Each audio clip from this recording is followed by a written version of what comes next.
जाता है कि एक गहरे जंगल के अंदर कुछ सैनिक झील कहानी की शुरुआत में दिखाया जाता है कि एक गहरे जंगल के अंदर कुछ सैनिक झील के ऊपर नावों से सफर कर रहे होते हैं। उनके रास्ते को कुछ लोकल आदिवासी गाइड कर रहे होते हैं, लेकिन कुछ समझ पाते उससे पहले ही थोड़ी देर में बहुत सारे सांप उनकी तरफ आने लगते हैं। एक सैनिक यह देखकर बिना दया दिखाए तुरंत सांप को मार देता है, जबकि आदिवासी उसे बार बार मना कर रहे होते हैं, लेकिन तब तक बहुत देर हो चुकी होती है। अनगिनत सांप पानी के अंदर से तैरते हुए उनकी तरफ आने लगते हैं और चारों तरफ से उन्हें घेर लेते हैं। जान बचाने के लिए सैनिक पलटकर हमला करते हैं और नाव से सांपों को हटाने की कोशिश करते हैं। हैरानी की बात यह होती है कि किसी तरह सैनिक सांपों को भगा देते हैं, लेकिन लोकल लोग अब भी उन्हें सांप मारने से मना कर रहे होते हैं, क्योंकि वे जानते थे कि असली खतरा अभी टला नहीं है। तभी पानी के नीचे से एक बहुत बड़ी परछाई आगे बढ़ती है और अचानक एक सांप बाहर कूद पड़ता है। एक ही जोरदार वार में वह सैनिकों की नाव पलट देता है और सब पानी में गिर जाते हैं। चारों तरफ अफरा तफरी मच जाती है।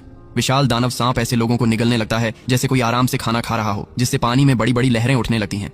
सैनिक जान बचाने के लिए दूसरी नाव की तरफ तैरने लगते हैं, लेकिन उससे पहले ही सांप कई लोगों को जिंदा निगल जाता है। मजबूर होकर सैनिक गोलियां चलाते हैं, लेकिन इतनी बड़ी सांप पर गोलियों का कोई असर नहीं होता। आखिरकार कोई रास्ता न देखकर वे नाव छोड़कर ऊपर की तरफ तैरने लगते हैं, लेकिन ऊपर पहुंचने से पहले ही पीछे रह गए सैनिकों को वह दानव बेरहमी से मार देता है। आखिरकार कुछ सैनिक किसी तरह किनारे पहुंचकर चट्टानों के पीछे छिप जाते हैं, मगर सांप भी वहां पहुंच जाता है और शिकार ढूंढने की तरह उन्हें खोजने लगता है। किस्मत से वह उन्हें उस समय नहीं ढूंढ पाता। इसी मौके का फायदा उठाकर सैनिक और गहरे जंगल की तरफ भाग जाते हैं और उस विशाल सांप से बचने की कोशिश करते रहते हैं। कुछ देर बाद सैनिक घने जंगल के अंदर पहुंच जाते हैं। उन्हें लगता है कि शायद वे उस खौफनाक दुश्मन को पीछे छोड़ आए हैं, लेकिन उन्हें नहीं पता होता कि वह दानव ऊपर से चुपचाप उनका पीछा कर रहा है। अचानक कैप्टन पीछे से एक भयानक दहाड़ सुनता है और यह सुनते ही सब डर के मारे उल्टी दिशा में भागने लगते हैं। भागते भागते वे जंगल की एक खुली जगह में पहुंच जाते हैं और सांप से खुद को बचाने के लिए बेचैन हो जाते हैं। तभी इससे पहले कि वे समझ पाते कि अब क्या करें, एक आदमी महसूस करता है कि उसके चेहरे पर कोई चिपचिपा तरल गिर रहा है। अगले ही पल वह दानव सांप ऊपर से झपटा है और एक ही काट में उसे निगल जाता है। सैनिक तुरंत उस विशाल जानवर पर गोलियां चलाने लगते हैं, लेकिन कोई फायदा नहीं होता। वह विशाल सांप गुस्से में उनके सामने आ खड़ा होता है